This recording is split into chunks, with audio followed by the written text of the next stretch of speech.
Hello friends, எல்லோரும் நல்லா இருப்பீங்கன்னு நம்புகிறேன். எல்லோரும் கண்டிப்பாக நோட்டீஸ் போர்டும் பார்த்துருப்பீங்கன்னு நம்புகிறேன்.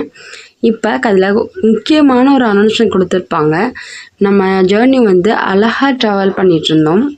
நம்மளோட இந்த அழகான பயணத்தில் பல ஏற்ற இறக்கங்கள் இருக்க தான் செய்யும்.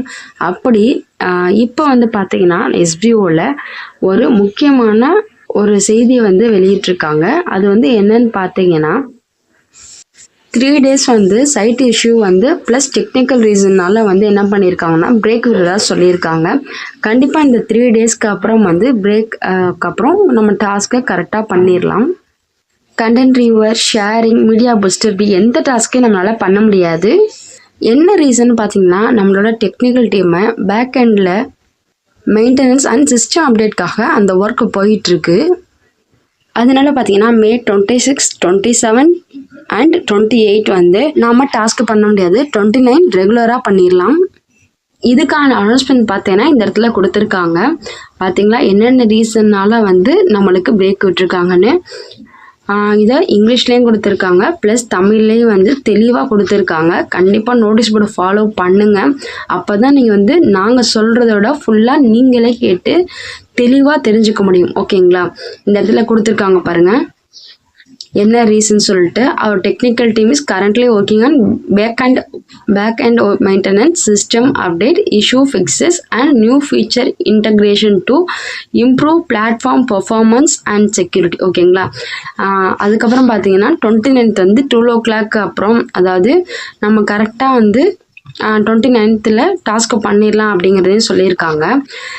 நெக்ஸ்ட்டு பார்த்தீங்கன்னா நம்மளுக்கு முக்கியமான ஒரு விஷயம் பார்த்தீங்கன்னா பைமோட்டில் ஒரு ஆஃபரும் கொடுத்துருக்காங்க. இது ஆஃபர்னு சொல்கிறத விட ஒரு பெனிஃபிட்னே சொல்கிறான். எதுக்காகன்னு பார்த்தீங்கன்னா ஏற்கனவே பார்த்தீங்கன்னா நம்மளுக்கு எல்லா ஒரு ஃபெசிலிட்டியுமே பைமோட் பண்ணி கொடுத்துருக்காங்க. அதன் அடிப்படையில் பார்த்தீங்கன்னா எஸ்பிஓ கேட்ட ரொம்ப நாள் கேட்டுகிட்டே இருந்த ஒரு ரெக்வெஸ்ட்டையும் அவங்களே ஏற்றுக்கிட்டு இப்போ என்ன சொல்லியிருக்காங்கன்னா, இந்த இமேஜஸில் பாருங்கள், நம்மளுக்கு இந்த நம்ம கட்டுறோம்ல அமௌண்ட்டு பைமோட்டில் பர்ச்சேஸ் பண்ணுற எலைட் மெம்பர்ஷிப் ஆஃபர் என்னென்னு பார்த்தீங்கன்னா 6500க்கு அவங்க 20% அட்மின் சார்ஜ் போக பேலன்ஸ் அமௌண்ட் 60 ஒர்க்கிங் டேஸ்லேயே என்ன பண்ணிடுவாங்கன்னா நம்மளுக்கு கொடுத்துருவாங்க அப்படின்னு சொல்லியிருக்காங்க. ஓல்டு மெம்பர்ஸ் யூஸ் பண்ண எல்லா பெனிஃபிட்டும் இவங்களுக்கும் உண்டு, எக்ஸப்ட் வெல்கம் கிட்டை தவிர. வெல்கம் கிட் மட்டும் இவங்களுக்கு கிடையாது. அதுக்கப்புறம் பார்த்தீங்கன்னா இந்த வெல்கம் கிட் இல்லாமல் ஓல்டு மெம்பர்ஸ் என்னென்னலாம் ஆஃபர் யூஸ் பண்ணாங்களோ அது எல்லாமே இவங்களுக்கும் உண்டுன்னு சொல்லிட்டு அதை அனௌன்ஸ்மெண்ட் கொடுத்துருக்காங்க. இந்த ஆஃபர் இன்னும் எக்ஸ்டெண்ட் பண்ணுவாங்கன்னா கண்டிப்பாக கிடையாது. ஏன்னா நோட்டீஸ் போர்டில் இதுக்கப்புறம் கண்டிப்பாக என்ன பண்ணியிருக்காங்கன்னா இந்த ஆஃபர் திரும்ப எக்ஸ்டெண்ட் பண்ண மாட்டாங்க. டைம் பீரியட் அவ்வளோதான். ஏன்னா June 6க்கு அப்புறம் நம்மளோட சைட்டில் நம்மளோட பேலன்ஸ் ஃபுல்லாக 0 பண்ணணும். அதுக்காக டைம் கொடுக்க மாட்டேன்னு தெளிவாக சொல்லியிருக்காங்க. இங்கே பார்த்தீங்களா, இதுக்கு கீழே பார்த்தீங்கன்னா நம்மளுக்கு 2025 ஜாயின் பண்ணாங்கல்ல அந்த மெம்பர்ஸ்க்கும் ஒர்க்கு ஸ்டார்ட் ஆயிரும் அப்படின்னு சொல்லியிருக்காங்க. அதனால் எல்லாருமே 2025க்கு அப்புறம் ஃப்ரீ ஜாயினில் எல்லாருமே ஒர்க் பண்ண ஸ்டார்ட் பண்ணிடலாம். அதாவது இந்த 29th அப்புறம் பண்ணிடலாம்னு நினைக்கிறேன். சைட்டு மெயின்டெனன்ஸ் எப்படி இருக்குன்னு பார்த்ததுக்கப்புறம் தான் அதனால் அதை கிளியராக தெரிஞ்சுக்க முடியும். ஓகேங்களா? ஸோ உங்களோட இந்த எஸ்பிஓ எலைட் மெம்பர்ஷிப் பிளானை மறக்காமல் கண்டிப்பாக இந்த ஓல்டு மெம்பர்ஸ் பண்ணிடுங்க. இன்னும் ப்ரொமோஷன் டீம்லேருந்து அப்கிரேட் பண்ணணும்னு நினைக்கிற மெம்பர்ஸும் பண்ணிடுங்க.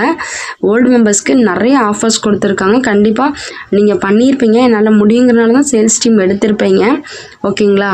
அதனால் இந்த ஒரு சான்ஸை மிஸ் பண்ணிடாமல் கரெக்டாக பர்ச்சேஸ் பண்ணி உங்களோட வேலெட் அமௌண்ட்டை, ஏன்னா இப்போ வேலெட்டில் பார்த்தீங்கன்னா இருக்க அமௌண்ட்டில் 80% டிடக்ஷன் ஆகிரும். 80% டிடக்ஷன் ஆயிடுச்சுன்னா பேலன்ஸ் அமௌண்ட் தான் உங்களுக்கு வரும். ஏன்னா நீங்கள் எல்லாருமே கஷ்டப்பட்டு டாஸ்க் பண்ணியிருப்பீங்க.